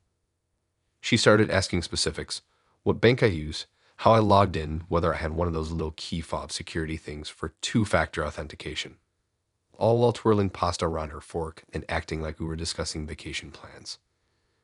I'd noticed that she wasn't eating much anymore. Her plate was barely touched, and she wasn't even really sipping her wine anymore. She was just picking at her food and watching me. And it wasn't the casual, trying to read your mood kind of watching. It was something colder, more calculating. The strangest thing was how quickly she could pivot. 1 minute she was talking about the logistics of transferring money, the next she'd be laughing about a bad haircut she once had, and she'd suddenly snap back to asking about whether my bank account had daily withdrawal limits. It was seamless, like a carefully rehearsed routine. She wasn't frantic or panicked. No, it was measured, like she practiced slipping this conversation into dinner without setting off any alarms. At first, I thought maybe she was just desperate and really bad at asking for help. But then she started dropping in little personal details about me, things I hadn't mentioned at all. She talked about my street name, which I thought was no big deal because that's online somewhere. But then she mentioned the make and model of my car. And when she brought up that my landlord lived out of state, my stomach dropped. I'd never said that out loud or online anywhere. That was the moment when the vibe shifted from uncomfortable to something much darker. I realized I needed to be done here. I told her I had to get home early because of work the next morning, even though it was only 8:30. She didn't seem surprised at all, just smirked like she'd been expecting it and said she'd text me later about that thing we talked about. When the check came, she didn't reach for her wallet. I paid without arguing because I wanted to get out of there fast. But as soon as the waiter walked away, she leaned over again, this time talking about how fast online transfers could be if I gave her my login information right then. She pulled out her phone like she was ready to type it in immediately. I stood up before she could finish. I told her I'd walk her to her car, but she said she'd parked around the corner. She didn't get up right away, though. She just sat there, phone in hand, watching me leave with that same sharp smile. Outside, the parking lot was almost empty. I scanned the rows but didn't see her. I got into my car, locked the doors, and drove off, but I felt like I was glancing in the rearview mirror way too much. That night, I got 3 text messages from numbers I didn't recognize, all short. The first said, "Send it tonight." The second was just my apartment number. The third said, "You left before I could explain." I blocked it immediately. The next morning, I found an envelope slid under my door. No name, no return address, just my bank's logo cut out from a brochure and taped to the front.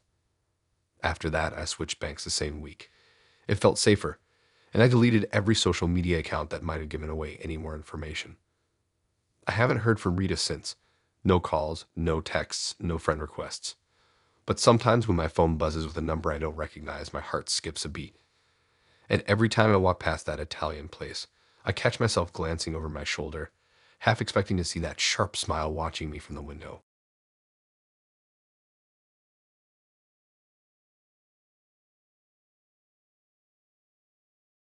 I wasn't even that into Ben before we met in person.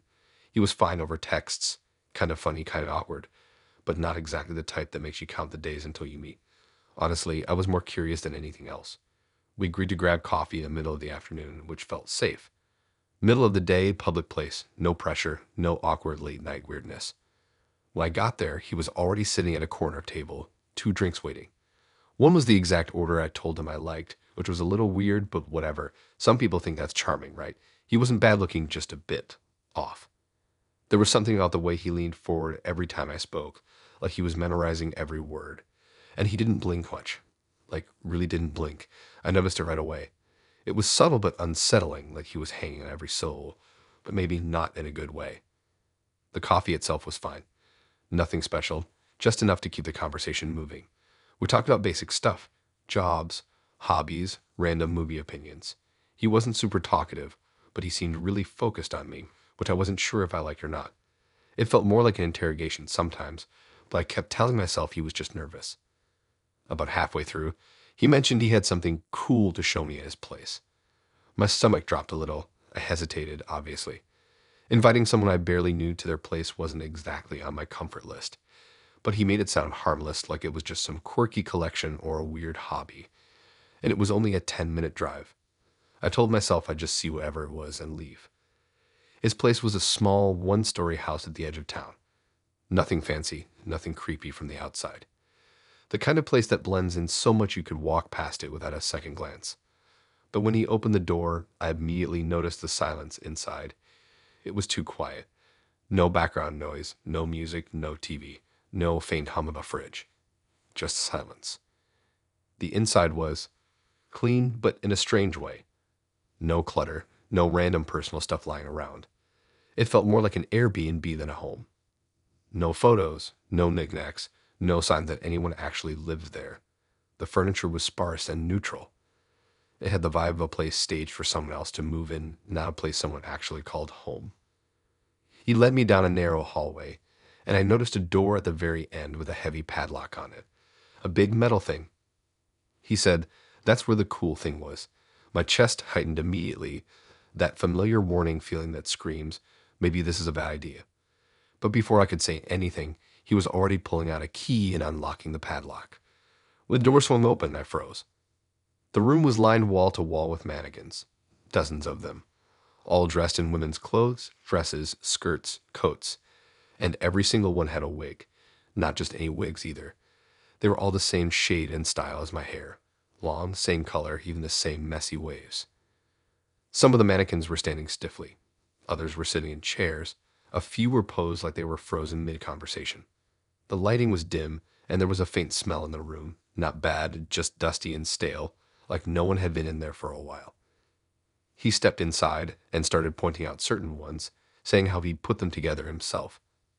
I stayed glued to the doorway, my body tense, heart racing. My brain kept bouncing between wanting to bolt and not wanting to make him angry by reacting too strongly. One of the mannequins near the back was wearing a dress I actually owned. Not just a similar style, it was literally the same dress. A vintage thing I'd bought from a thrift shop months ago. I knew it was mine because of a tiny tear in the hem that I'd patched badly. My stomach dropped. I asked how he got it, but he just smiled and said he'd been collecting for a while. My palms were sweating so bad I kept wiping them on my jeans. He kept talking about the mannequins like they were people. Not in a loud, dramatic way, more like he was making casual conversation about mutual friends. Things like, she looks better in red, or that one's newer, but she fits right in. The whole thing felt so wrong that my mind started screaming at me to get out. But I wanted to be careful, didn't want to give him any reason to get angry or make a scene. So I finally said I should get going. His whole body seemed to freeze for a second, like he was trying to decide something. Then he nodded and stepped aside so I could pass. I walked back through the hallway, trying to keep my pace normal even though every cell in my body wanted to run. When I got outside, I noticed something else. In the window facing the street, behind the half-closed blinds, there was a mannequin. Same hair, same build as me, wearing a hoodie and jeans, just like what I had right then. I didn't say anything. I just got in my car, locked the doors, and drove away, hands trembling on the steering wheel. When I got home, I checked my social media. Ben had already liked a bunch of my old photos, more than I'd expected from someone I just met. But then I spotted something that made my blood run cold. In one of my photos, posted months ago from before we'd even matched, there was a reflection in the background of my apartment window. A blurry shape that looked a lot like a mannequin's face. I deleted him from everything, texts, socials, even my phone contacts. But sometimes when I'm walking past a store window or a display, I catch sight of a mannequin with my exact hair and clothes. And I can't tell if it's just coincidence or if he's still adding to that room. The thought follows me like a shadow, long after the coffee's gone cold, and the text has stopped.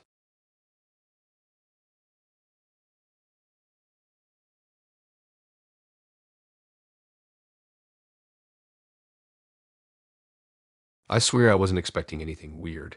It was just a casual meetup from a dating app. Midweek, early evening, public cafe. Safe, low pressure, nothing that could turn into a bad story. Or so I thought. She was already there when I arrived, sitting outside at one of those tiny tables with wobbly legs. The kind that wobble no matter how many napkins you try to shove under the legs. I recognized her right away, same hair, same smile as her profile pictures, but she was sitting a little too straight, like she'd been waiting for hours. Her back was perfectly upright, almost rigid. She didn't stand up to greet me, just waved me over without moving from her seat. The first thing that caught me off guard was how intensely she looked at me when I sat down. Like zero casual scanning around the cafe, no flickers of distraction. Just full-on, unblinking eye contact. It was the kind of look that makes you feel like maybe you've got food on your face or something stuck in your teeth, except she didn't seem disgusted or amused. More, locked in. Like I was the only thing in her world at that moment. Then, within a couple of minutes, before we'd even talked about drinks, she said she'd seen me before. Not you look familiar, not you remind me of someone. No, she said she'd seen me in her dreams. That wasn't the end of it. According to her, we'd been married 3 times. Not in this life. In 3 past lives. I kind of laughed because I didn't know what else to do. It was so bizarre it caught me off guard. But she didn't laugh back. She just kept staring like she was waiting for me to say I remembered too. I didn't, obviously. She launched into these detailed descriptions of what we had been through together. The first time, apparently, was in some coastal fishing village where the sea was always stormy and the wind carried salt in every breath. The second time we lived in the woods, small cabin, big fireplace, a simpler life. The third time, she said, ended badly but wouldn't explain what that meant. She just made this quiet, sad face and moved on. The whole time she didn't touch her coffee. It sat untouched in front of her, steam slowly fading. Her hands were clasped neatly in front of her on the table like she was holding herself together. She talked like she'd rehearsed the story 1,000 times. Every now and then she'd tilt her head slightly, almost like she was trying to read my mind, gauging my reaction. I thought maybe she was joking or testing me, but there was nothing playful or teasing about her expression. It was serious, like she believed every word. I tried steering the conversation toward normal things. Work, hobbies, even stupid TV shows. But every topic somehow looped back to this idea that we already knew each other. If I said I liked a certain food, she'd nod and say, "Yes, you always liked that." If I mentioned a place I'd been recently, she'd say we'd gone there together before and at another time. It felt like she was weaving my reality into her narrative, making it harder for me to stay grounded. After about 20 minutes, I started feeling like I was in some weird bubble. Everyone around us was just living their lives, sipping drinks, tapping on laptops, and here I was stuck in this conversation where reality kept slipping sideways. The sun was starting to set, casting a golden glow, but it did nothing to lighten the strange heaviness in the air. Then she pulled something out of her bag. It was a small folded piece of paper, yellowed and worn around the edges, covered in messy handwriting. She said it was from a dream she'd had about me 2 years ago, long before we met. The paper looked old, almost fragile. It was basically a list of moments she said we'd share in the future. One of them was meeting outside near the black fence, which was weird because the cafe's outdoor seating area was literally surrounded by a black metal fence. I stared at the paper, feeling a knot tighten in my stomach. There was something off about the handwriting, too, like it was shaky but deliberate, as if she'd been writing it down while holding her breath. I started feeling this restless need to get up, just to break the weird tension. I offered to grab us some food, but she said she already knew what I was hungry for. Then she recited my usual order from memory, except I'd never told her what I liked. I froze, trying to figure out how she could possibly know. She kept slipping in little details about me that I hadn't mentioned, like what I drove, the name of my dog, even the street I lived on. Not exact numbers, but close enough to make my skin crawl. I couldn't figure out if she dug through my socials or if she was just guessing really well. Either way, it wasn't normal. The thing that made it worse was how calm she was about it. No manic energy, no overly dramatic delivery. Just soft, steady, matter-of-fact statements, like it was the most reasonable thing in the world to meet someone for coffee and tell them you shared 3 lifetimes together. Like we were old friends meeting up for a casual chat, not strangers with the kind of story that belongs in a thriller. When I said I really had to head out soon, she didn't seem disappointed. She just nodded and said, "We'll see each other again." We always do, like it wasn't even a question, but a fact. I stood up and she didn't. She just sat there watching me, her hands still folded, her coffee still untouched. Her eyes didn't waver. I walked toward the parking lot without looking back, but I could feel her eyes on me the whole way. In the car, I locked the doors, hands shaking. I pulled out my phone and checked it obsessively. No missed calls, no texts, no weird notifications. I told myself I was just overreacting. Maybe she was just lonely or had some kind of delusion. Maybe I'd been a little rude by laughing. But then, right when I was about to breathe a little easier, I saw I had a new message request from an account with no profile picture. The message was just a single line, "Be careful on the drive home." The same thing happened before. I didn't open it. That night, I blocked her on the app and on my phone.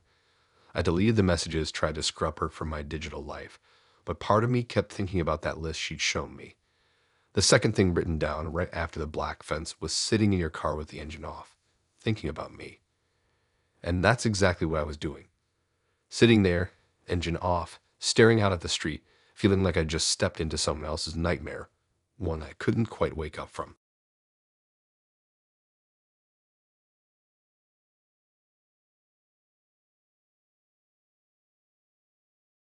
I should have known something was off the second I sat down.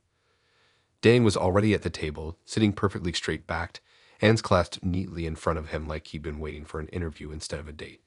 He didn't wave me over or stand up to greet me, just nodded toward the empty seat across from him. The restaurant was one of those dimly lit, expensive places where the menus are just a single heavy page printed on thick paper, and the prices are written so faintly that you have to tilt them toward the candlelight just to see them. We talked for maybe a week before this. Danny was polite, a little formal in his texts, but I figured some people are just like that. He picked the restaurant, which I didn't mind at first. It looked nice online. When I arrived, the hostess led me to the table where he was already sitting. She handed me a menu, and before I could even open it, Danny reached across the table and took it out of my hands. Not in a joking way. He just slid it away and stacked it neatly on top of his own. At first, I thought maybe he wanted to make a recommendation or was just trying to be helpful. But when the waiter came over, Danny started ordering. Not for himself, but for me. Dish after dish. There was no pause, no asking if I like this or that, just rapid fire choices like he rehearsed the whole thing. Exotic sounding dishes I didn't recognize, some with ingredients I'd never heard of. The waiter looked a little confused but took the order without comment. I tried to laugh it off and say I wanted to choose for myself, hoping to reclaim a little control. But Danny leaned forward across the table, close enough that I could smell his cologne, something sharp and woodsy, and in a low, flat voice said, "You'll eat what I tell you to." I froze. Not in a dramatic way, just that weird moment where your brain can't quite process what you heard. I sat back in my chair and tried to keep my face neutral. The waiter caught the tension and his eyes flicked between us before he left to place the order. Soon the food started arriving plate after plate, filling up the table. It was way too much for two people, especially since I hadn't even agreed to half of it. Danny started eating immediately, sitting up straight and cutting everything into these perfect, tiny bites. Occasionally, he'd slide a plate toward me, tapping the edge like he expected me to start eating. I wasn't hungry anymore, but picked at a few things just to avoid making things more awkward. Every time I tried to reach for a dish he had and push toward me, his hand would shoot out, not to grab mine, just a subtle gesture that said, "No, you're not supposed to have that one." The whole time, I felt like I was trapped in some bizarre game I didn't understand. The conversation was almost worse than the food situation. Danny barely talked about himself. It was all about me, but not in a friendly getting to know you way. It was more like interrogation, questions about where I lived, who I lived with, what my work schedule was, whether my family was nearby. Every time I answered, he paused for a second, as if storing away the information for later. The longer we sat there, the more little things started to feel wrong. The way he never broke eye contact unless the waiter came by. The way his fork and knife were placed exactly the same way on his plate every time he stopped eating. Perfectly parallel, perfectly aligned. He didn't drink his water, but he kept refilling mine without asking, like it was some kind of ritual. Halfway through the meal, I decided I didn't care if it was rude. I wasn't staying for dessert. I told him I had to get up early the next morning, hoping he'd take the hint and wrap things up. But he just kept eating slowly, like there was no rush at all. I put my fork down and kept my hands folded in my lap. He noticed immediately. He stopped chewing, eyes locking onto mine, and pushed another plate toward me. It felt like a silent standoff. I said I was full. He kept staring. Finally, he leaned back in his chair, wiped his mouth with his napkin in this slow, deliberate way, and said I should at least try one more thing before we left. It wasn't a suggestion. It was a command. I tasted it just to end the moment. Whatever it was had a strange texture, and I hated it, but I forced it down. Danny's expression softened into what looked like satisfaction, like I had passed some weird, invisible test. When the check came, he pulled out cash, exact change, down to the coin. No tip. The waiter looked at me, maybe expecting that I'd add something, but I didn't want to reach into my wallet with Danny still sitting there, so I just let it be. We walked out together. I felt trapped, like I had no escape plan. When he asked where I'd parked, my stomach dropped. I lied, saying I'd parked around the corner. Then, as soon as he wasn't looking, I took a different route, heading straight for my car on the other side of the lot. I didn't even look back to see if he believed me. I got in, locked the doors, and sat there for a few minutes, my heart pounding, waiting to make sure he wasn't following me. Later that night, just when I thought maybe the whole thing was over, I saw I had a message from Danny. It was just a list. The dishes we'd eaten, all in order. Each line typed out, as if cataloged carefully. The appetizers, the main courses, the desserts. At the very end of the list, in capital letters, were the words, "Next time, wideawakehorror." I didn't reply. I didn't want to, and I haven't heard from him since. But sometimes when I think back to that night, I remember the way his eyes never blinked, the way his calm voice sounded like a warning instead of a promise, and the way I felt like I was sitting across from someone who wasn't just ordering dinner but controlling every bite of my life. And somehow that scares me more than anything else.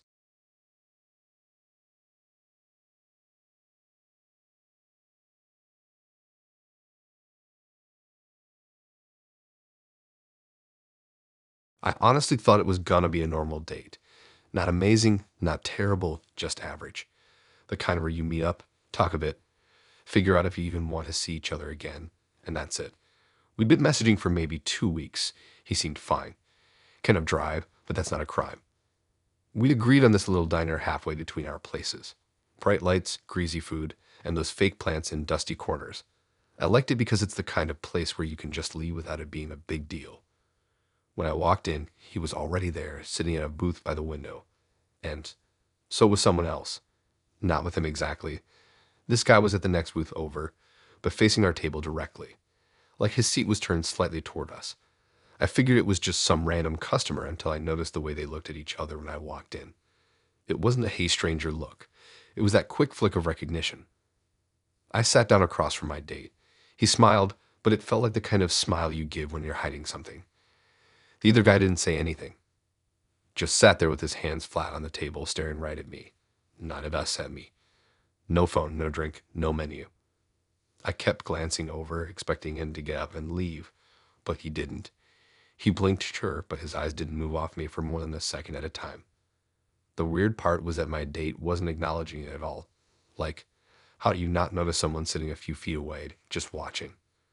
I started feeling this weird pressure in my chest, like my body knew something was off before my brain caught up. I picked up the menu just to have something to hold. He asked what I was gonna order, but I wasn't even looking at the food. I was trying to see the other guy in the reflection of the menu cover. He was still there, hands in the exact same position. I swear I could hear him breathing even though the diner was full of clattering dishes and people talking.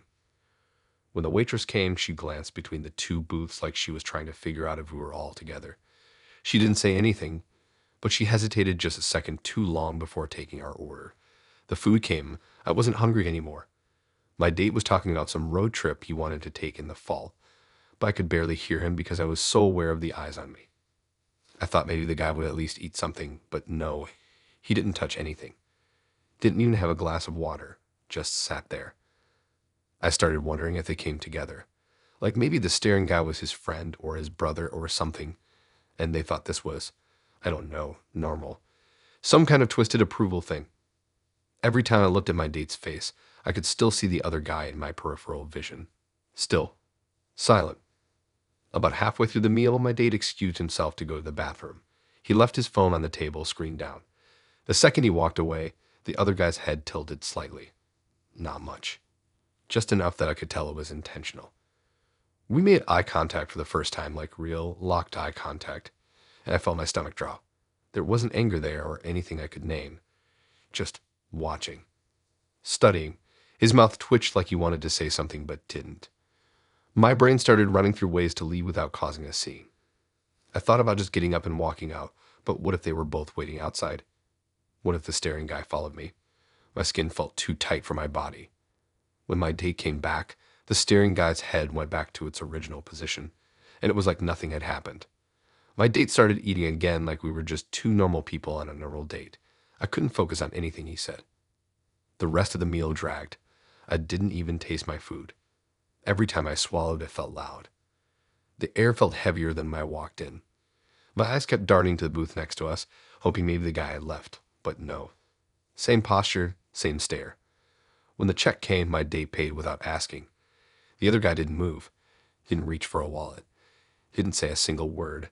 I stood up, thinking maybe I'd feel better once I was out of his sight, but he followed us with his eyes all the way to the door. Outside, the parking lot was mostly empty. My date's car was parked near the back. I told him I was just gonna walk to my own car, which was closer to the street. He didn't argue. I could still feel the weight of that stare even though I knew the guy was still inside.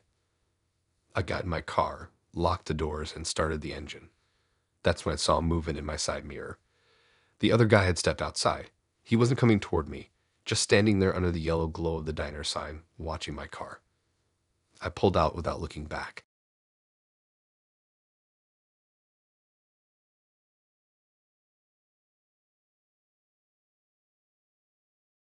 I still don't know why I got in his car. Like, yeah, I know, don't let strangers drive you places. But it didn't feel like that in the moment. Craig seemed normal. We'd been talking for a couple weeks online, texting late at night, swapping stupid memes, the usual. The plan was a coffee shop in town, somewhere public. I picked it on purpose because it was busy and bright. He pulled up outside my place right on time, leaning over to wave at me through the window. His car smelled like those little pine tree air fresheners mixed with something faintly chemical. Not bad, just weirdly strong. I noticed there was only one of those old flip locks on the passenger door and a button. When I got in, he said he had a better idea for where we should go, somewhere quiet so we could talk without people staring. I laughed it off at first, figured maybe he meant a park or something.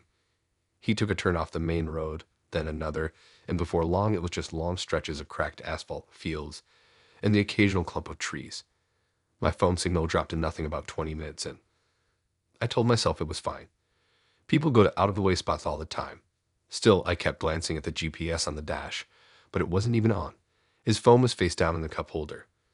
After maybe half an hour, he slowed down in front of this narrow dirt track that looked more like something you'd take a four-wheeler on. He turned onto it without saying a word.